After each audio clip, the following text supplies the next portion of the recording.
So let's talk about accommodations and what people can potentially expect and plan for when making plans for their destination, and what kind of accommodation to check into. So you've stayed at a number of different types of facilities, from hotels, motels, hostels, etc. What would you say if someone was to attempt at making a reservation at a hotel or a motel? What are some of the main issues that they need to uncover and plan for? I would definitely inquire about my number one thing in terms of accessibility rooms is the shower. That's, at least for me, I'm very particular and I want to have a roll-in shower.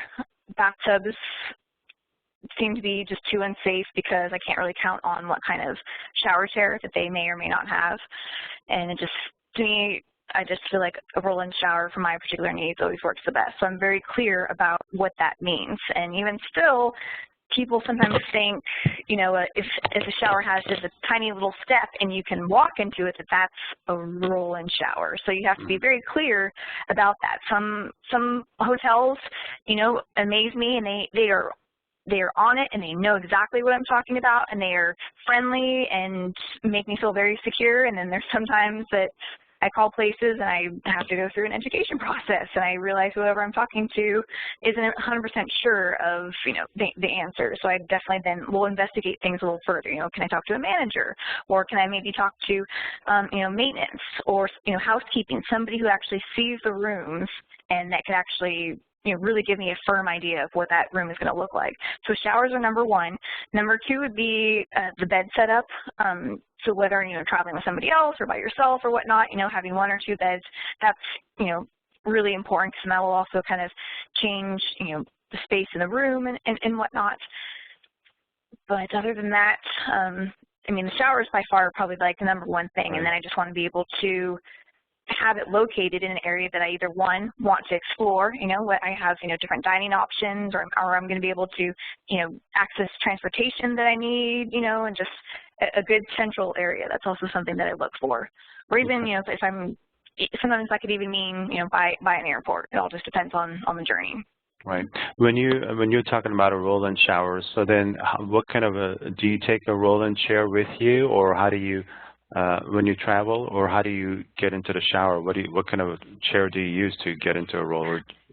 Well, hotels now, they're legally supposed to have a bench that's permanently mounted.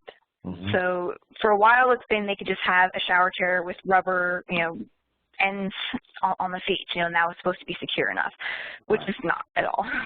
But now it is actually law that they are supposed to be required to have a mounted bench, which a lot of places still don't have. But then again, there's other ADA laws that are also being broken as well. Yeah, no, I can attest to that. I've been to many hotels over the years, and I would say 90% plus of them do not have a bench like the one that you're referring to. Yes, and everybody has different needs. I mean, I've seen actually really good benches, if you have good balance, that just lay across a bathtub. You know, if that's all that you need, you know, then that's fine. You can travel with it, and it's very small and compatible. I have actually one on my site, you know, that breaks down, and you get, I think it's 15% off and free shipping or something like that on the site. But then there's also, you know, shower chairs as well. Like and they can be customized for whatever your need is. If you need a shower chair and a commode, or if you just need a shower chair to sit on, but you don't want a back, or you don't want armrest, or you want all of it and a footrest, you know, there's all different ways of customizing a padded shower chair, which I think is actually very, very important compared to a hard shower chair, because that can actually lead to, you know, skin breakdowns, even if you're just taking a shower for 10 minutes or 5 minutes, you know, over time. That's just not a good way to healthy lifestyle to have. So if you do have, you know, a harder seat, or if the hotel provides, you know, a bench, which they are also legally supposed to do, but sometimes those benches just cannot work for people, then I always carry with me a spare cushion, just in case, honestly, in general. You know, mine pops because it's an air cushion. Things happen, you know, air travel or whatnot. So I always carry an extra one with me, you know, to drive in the car, and I also use it for the shower, you know, to protect my skin, which is very, very important. But yeah, so the shower chair, again, so I have a flat one, but there's also another one on the site that is padded, completely customizable that you can, take with you, and it all folds up into a piece of luggage that they also provide you, and airlines can't charge you extra for this device because it's medical equipment. Right. And actually what I like to do is, it's fairly common if I have taken this device, which is really great because if you have this device that can actually be customized in a roll-in shower or even a bathtub, and you don't have to worry about what kind of shower setup that you have. But actually, I do know people who do prefer bathtubs, so I'm not saying that bathtubs, are not the way to go, because for some people it definitely 100% works, but I was just saying for my situation, I prefer roll-in shower. But with this chair, you don't have to worry about what kind of setup you're going to have, because either way, you're going to be able to have this chair to make it accessible. Right. And what about a commode chair? So, if you need to go sit on the toilet, what do you know about that, or others? And well, the shower chair that can be completely customizable can also be used as a commode as well. It's definitely set up and designed for that very specific reason. Right. To either wheel right over the toilet, or it actually comes with a container for all the waste as well. Right. Right. But I think that's a good way to go, but then I also have seen like padded toilet covers that you can carry with. So not that you see at the drugstore or anything like that, but it's actually like a medical padded chair that you can actually take with you if that's also something that you need and works for you. But everybody's different. Excellent, good. Yeah, when I go to a new hotel, I always, when I'm trying to make reservations, I always call the physical facility, and I ask to speak with generally someone who's in charge of the facilities if they have one. If not, generally like a manager or so, and I explain to them my situation. And nowadays with technology, I basically ask them to go to the room and take some pictures or videos of the room. I give them specific instructions to basically walk me through the room, show me the height of the bed, show me the placement of the bed, how much clearance there is between the wall and the bed. Is my wheelchair going to fit well next to the bed? I then ask them to take detailed pictures of the shower or the bathroom, the toilet, the sink, how much space is there between the sink and the wall, to make sure that my wheelchair, would fit around, or I'll be able to maneuver my wheelchair. So thankfully, with technology, all of that stuff is very easy for them to do. And I'm always really nice to them, and I explain to them the reason that I need it, and they understand it. And then I give them plenty of time. I don't make them go do it right now while I'm on the phone. I give them my information. They can email it to me or text it to me, and they almost always do that, because again, they want to earn my business, and so they'll be willing to do that kind of work. And that gives me peace of mind, because I don't rely on the website pictures to gauge what I'm likely to face, because it doesn't give you enough sort of angles of what you want to see in a room. I feel like all the pictures that they have online, on their sites are all the general rooms too. So you really can't get a good idea of what the accessible rooms have, which is honestly another reason why I wanted to have that site, so people could actually physically see what the shower setup, what the sink look like, in order so they could pick a room in a place that works accordingly. And it is so important, what you said. If it is a concern of yours, to call in advance and get pictures. People are definitely willing to do that. And then even when you get there, let's say even if you didn't want pictures before, and you get there and you think the bed's too high or too low, tell them if you can't transfer, if it's difficult for you. See what they can do. Make them come up with a solution, whether it's removing a box spring or creating a whole different spring system for you. Put them in charge.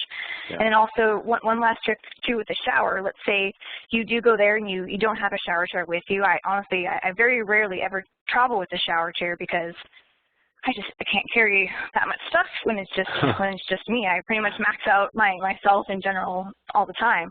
So sometimes I have been to places where I've had a very sketchy situation and I haven't been able to shower. It's like, what? It's just not worth it, and you just give yourself a little sponge bath, for that time, and you just deal with it. Or I actually have been in places, if it is possible, tell them, hey, go to a drugstore or whatever and get me a plastic, pool chair or something, and that works significantly better than a lot of the shower chairs that they have, because it's a lot more stabilized, and it has the armrests and everything like that.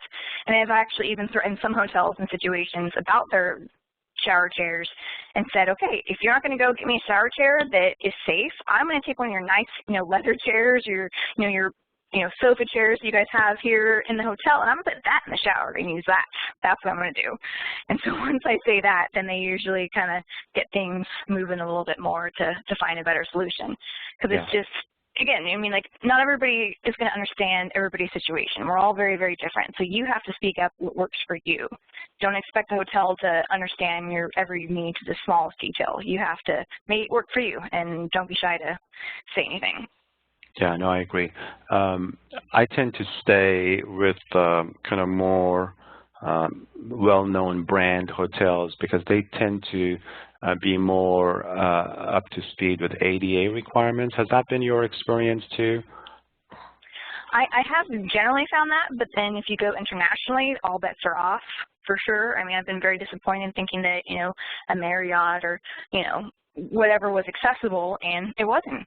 And actually another hotel that was actually in the country, another chain hotel that wasn't an American hotel, actually had a hotel that, offered accessibility. So, but even still within the United States, I found situations where, I'll use Marriott as an example again, because this was definitely true, where I went to, it was in like a 6-month period, I went to my sister's graduation and somewhere else, but I stayed at 2 different Marriotts, and they had the same exact, like wallpaper and carpet, like, tile, everything was the same, but how they actually had everything placed in the bathroom was completely different. There was one that was great, and then there was another one where I couldn't reach, the handheld shower nozzle while I was sitting on the bench. That it wasn't designed properly at all. It wasn't thought through. So there's, funny little quirky things like that, or not having the towel rack being lowered or within reach, Right. Some of those small details as well, like sometimes get lost.